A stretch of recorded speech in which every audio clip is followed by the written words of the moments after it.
In this video, we will see how to remove the hyperlink from the Word.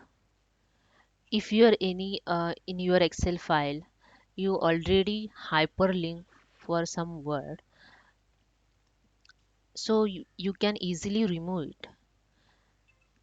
Let's see. This is my Excel data. This click here word, I attached a hyperlink. I will show you. Just click here.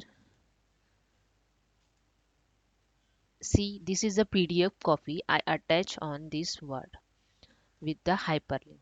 Okay, I just want to remove the hyperlink. When I remove the hyperlink, then the PDF it's not open because I'm remove the hyperlink. The attachment is removed with the hyperlink. Okay, just right click of the mouse. You can see here the remove the hyperlink. Just click on that. You can see here only word show black color. It means it's remove the hyperlink without underlines without blue color. When you click on that, so it's not open anything because it's remove the PDF. It's attached it with the hyperlink. That's it. Hope you understand. Please subscribe my channel for more video.